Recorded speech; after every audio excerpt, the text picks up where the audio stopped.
तो हेलो दोस्तों, मैं राजेश आप लोगों का स्वागत करता हूं इस चैनल पे। और आप लोगों का इस चैनल पे स्वागत है। ये बुक के बारे में बताने वाले हैं। तो इस बुक का नाम है रिच डैड पुअर डैड, आप देख सकते हैं।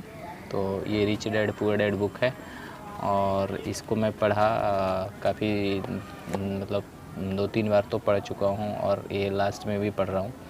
तो इसमें से कुछ कोटेशन आया था, कुछ मतलब मैंने इसमें से कुछ पॉइंट जो है वो आपको बताना चाह रहा था।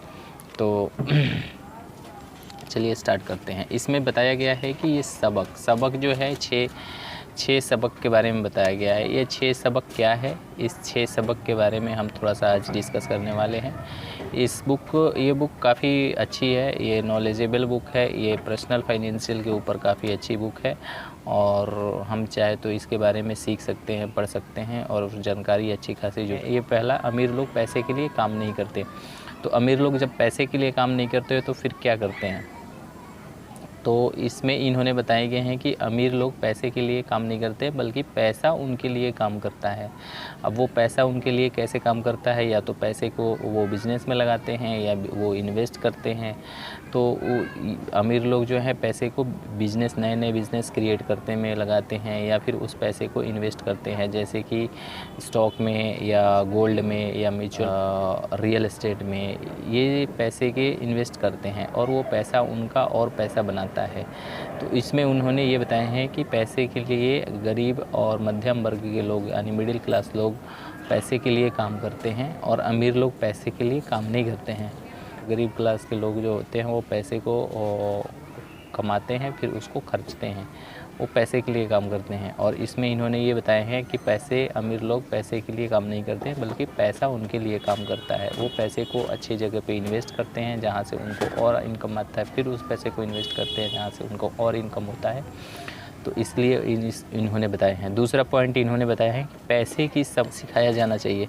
और क्योंकि ये बहुत अच्छी पॉइंट इन्होंने टच किए गए हैं कि पैसे की सबक सबको सिखाए जाने चाहिए। हमें स्कूल कॉलेज या किसी संस्था में या घर पे हमें नहीं सिखाया जाता है कि पैसे के बारे में। तो इन्होंने ये बताया कि पैसे की समझ हमें ज़रूरी है सीखना और सिखाना भी लोगों को, क्योंकि फाइनेंशियली फ्री नहीं हो सकता है।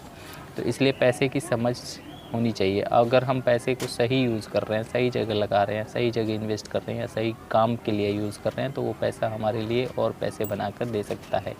इसलिए इन्होंने बताया है कि पैसे की समझ बहुत ज़रूरी है। पैसे की समझ बहुत सारे लोगों को नहीं होती है, क्योंकि अगर पैसे की समझ नहीं होती है जिसकी वजह से वो पैसे को गलत यूज़ करते हैं या मिस यूज़ करते हैं, तो उस पैसे को पे फिर उनका रिटर्न नहीं आता है और उस पैसे पे उनका कोई इनकम नहीं होता है, फिर वो पैसे के लिए ही काम करते हैं। तीसरा पॉइंट इन्होंने ये टच किए हैं कि अपने काम से काम रखो, अपने काम से काम रखना चाहिए। ये बिल्कुल सही बात है। इन्होंने बताया अपने काम से काम रखना चाहिए।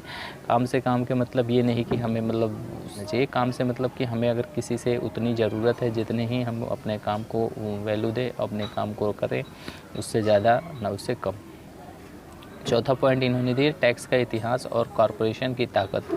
इन्होंने टैक्स के इतिहास के बारे में बताए गए हैं। हिस्ट्री पूरी टैक्स के बारे में बताई गई है कि ये टैक्स कहाँ से स्टार्ट हुआ, कैसे हुआ, किस लिए हुआ और ये टैक्स क्यों लगाया गया है, इस बुक में ये बताए हैं। चौथा इन्होंने बताया है कि अमीर लोग पैसे का आविष्कार करते हैं। जी बिल्कुल, ये बात बिल्कुल सही है कि अमीर लोग पैसे का आविष्कार करते हैं, जबकि गरीब और मध्यम वर्ग के लोग पैसे को आविष्कार नहीं करते हैं। वो पैसे के लिए ही काम करते हैं और उस पैसे जो मिलता है उसकी वैल्यू को डाउन कर लेते हैं। डाउन करने का मतलब ये है कि वो अपने खर्च में और एक्सपेंड करने में ज़्यादातर पैसे को निकाल देते हैं और फिर लास्ट में उनके पास कुछ पैसे बचते नहीं हैं।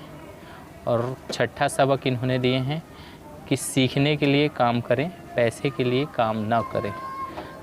बिल्कुल इन्होंने बताया है कि सीखने के लिए काम करें। अगर हम कोई चीज़ सीख रहे हैं तो हमारे लिए और बेटर होगी कि अगर हम पैसे के बारे में सीख रहे हैं या पैसे बढ़ाने के बारे में सीख रहे हैं या फिर ऐसी चीज़ें सीख रहे हैं जिससे कि हमारी आने वाली और इनकम बढ़े, तो वो बेटर है। उसके लिए पैसे के लिए काम नहीं करते। पैसे के लिए काम करने का मतलब कि हमारे लिए हम पैसे के लिए काम कर रहे हैं, हमारे पैसे ही मिलनी चाहिए।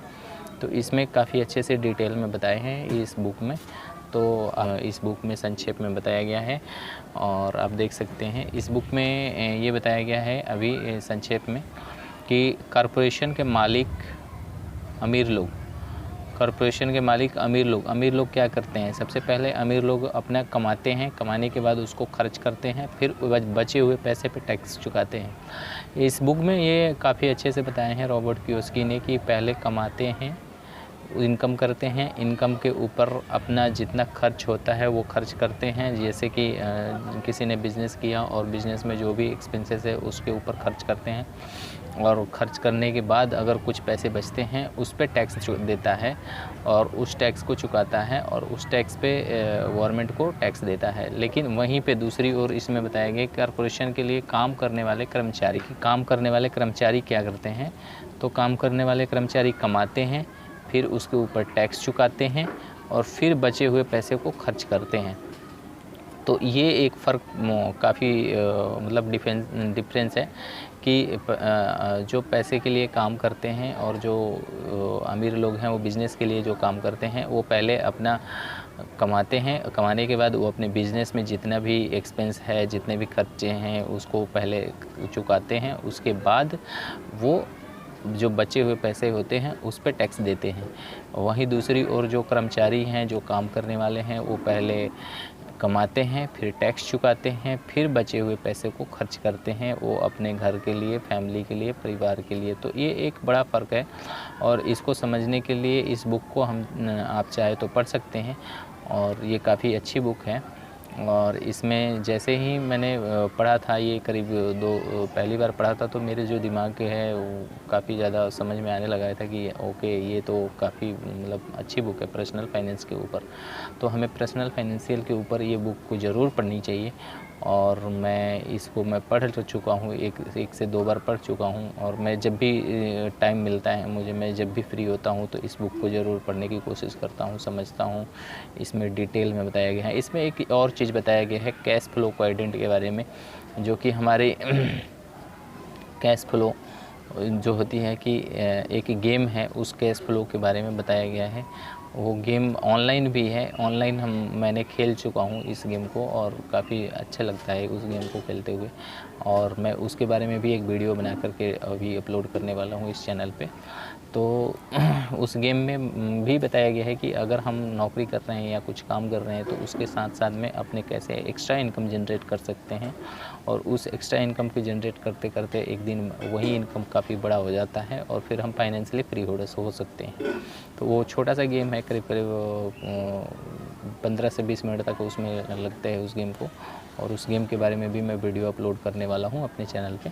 तो ये एक संक्षेप में बताया गया है कि कॉरपोरेशन के मालिक जो होते हैं वो कमाते हैं और उसके बाद खर्च करते हैं, फिर टैक्स चुकाते हैं और वहीं कॉरपोरेशन में काम करने वाले कर्मचारी जो लोग होते हैं वो कमाते हैं, फिर टैक्स चुकाते हैं, फिर जो बचता है उसको खर्च करते हैं और उसके बाद जो बचता है वो बचाते हैं।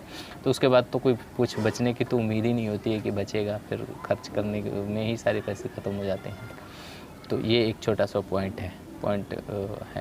और दूसरी बात इसमें बताए गए हैं कि अपनी फाइनेंशियल जो हमारे एक्सपेंसेस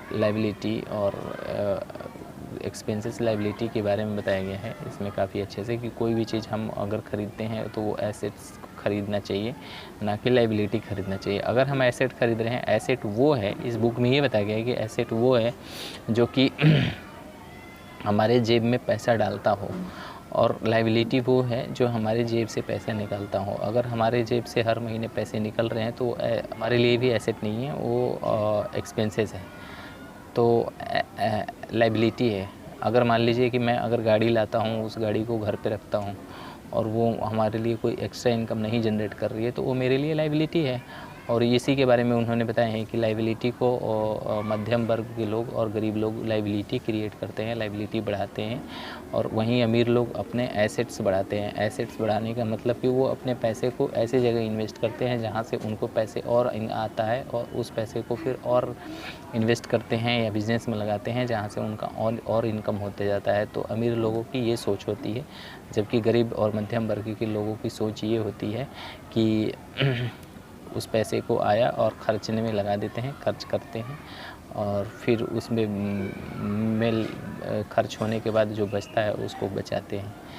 तो लाइबिलिटी क्रिएट करते हैं, जैसे कि मान लीजिए कि लाइबिलिटी मध्यम वर्ग और गरीब लोग लाइबिलिटी बढ़ाते हैं जिससे कि उनके जेब में कोई इनकम नहीं आता है, और लाइबिलिटी से तो इनकम नहीं आता है बल्कि उल्टे आपकी जेब से ही पैसे जाता है।